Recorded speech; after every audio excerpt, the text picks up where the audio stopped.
There's a lot of confusion, even among pretty well-informed Americans, about the military, financial, and political origins of the group, variously known as ISIS, the Islamic State, or ISIL, as the Obama administration calls it. So what is the relationship with al-Qaeda, the al-Nusra Front? Where did ISIS originate? Where did they come from? If we could just sort of get the ISIS 101. ISIS 101. Well, this is a group that goes back to the group of al-Zarqawi. So we're talking about radical Salafism. The original name was... Why don't you explain what a Salafist? Yes. The Salafist is actually a movement within Islam that originally was actually quite liberal. It looked at the West as a sort of example of nation state. So we're talking about the 18th, end of 18th, beginning of 19th centuries. Then it degenerated to a certain extent because of colonization, and it started to look at the West as actually the enemy.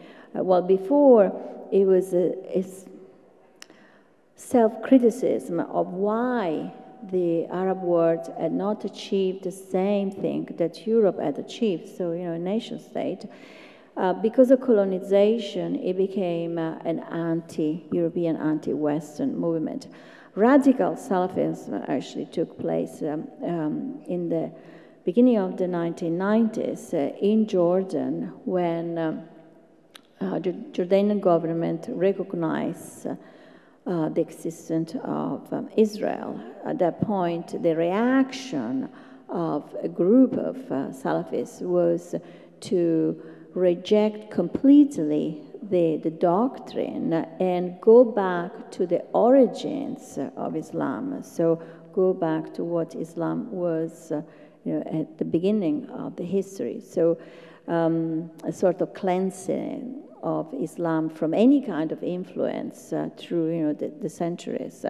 So through this process, they rediscover the hatred between the Sunni and the Shia.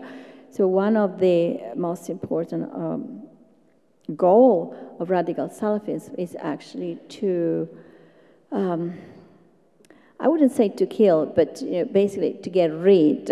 That's a better expression, to get rid of the Shia.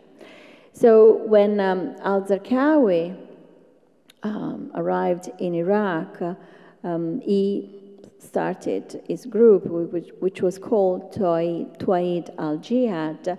And one of the objectives of this group was not only to fight the coalition forces in Iraq, but was also to fight the Shia. So this is when the fight between the Sunni and the Shia actually started.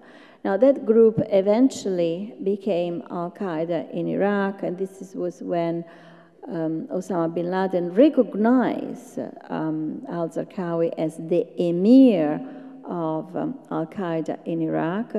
But the group was never really an al-Qaeda group. So with the death of al-Zarqawi in 2006 and the Sunni awakening, which took place in 2007, together with the US surge, all the jihadist groups started to have serious troubles, and they declined. And in particular, of course, this took place for the al-Qaeda in Iraq and the group that was following the al-Zarqawi doctrine, let's call it like that. In 2010, al-Baghdadi became the leader of what was left of the original group of al-Qaeda in Iraq, and he immediately changed the name to the Islamic State of Iraq. Now, at that point, that group was on the verge of extinction, so the decision was taken to move over to Syria, where in the meantime, a war by proxy had started because of the civil war which had taken place after the repression, the violent repression of the Arab Spring in Syria by the Assad government. So the decision was, to move over and tap into the war by proxy, which was funded by various countries. In particular, we're talking about Saudi Arabia, Kuwait, and Qatar, and use those money to reconstitute the group and eventually achieve the goal of the group, which was still the same of the al-Zarqawi group, which was, of course, to recreate the caliphate. So they move over to Syria, and from 2011 until the end of 2012, beginning of 2013, they used the money of the sponsor not to fight a war by proxy, but actually to attack other jihadist groups and conquer the strategic territories in order to start carving their own little enclaves, which eventually, became a state.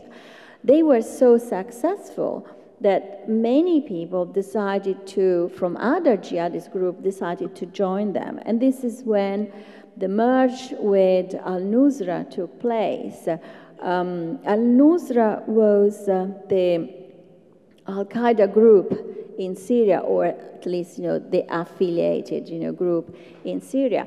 The merge transformed the Islamic State of Iraq into the Islamic State of Iraq and al-Sham, which is, ISIS. Al-Sham is the Arabic word for Syria.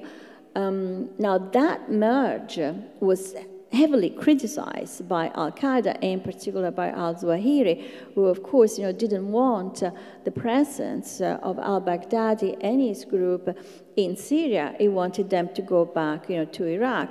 Now, al-Baghdadi answered in the same way the al-Zarqawi had 10 years before, when he was equally criticized for his action in Iraq, by saying, I follow the word of God, I'm not following the word of al-Zawahiri. So from that merge onwards, the Islamic, what's now known the Islamic State, managed to conquer larger and larger territories by self-funding itself. So it stopped needing the money of the sponsor because he had conquered enough strategic resources. And we're not only talking about oil, but we're talking about water, and we're talking about, agricultural land, very rich agricultural land. So he established itself as a new power in the region. And this took place through 2013 and basically until June 2014. But of course, we didn't know that. This is very interesting that intelligence didn't know, the media didn't know. And this is why before I said we knew only when they wanted us to know, when they were ready to establish themselves as a new important power in the region, when they declare the birth of the caliphate, which is the end of June 2014. I think this would be a good question for Chris. Let me just add caliphate. Let me just add something quickly on that to highlight that which Loretta alluded to, but there were tremendous conflicts between al-Qaeda. Huge. As there is throughout the region. For instance, al-Qaeda, Osama bin Laden never embraced the Shiite Sunni sectarian violence, for instance. No. And one of the things that's frustrating for those of us who come out of the region is the way that all of these groups, in the way that you kind of blanket it in the old Cold War, all communists, as if Yugoslav communists were the same as Czech communists. And in fact, these groups, these Islamic groups, if you want to call them militant groups, have tremendously deep divisions. And you cannot go wading into the region until you begin to understand what those divisions are.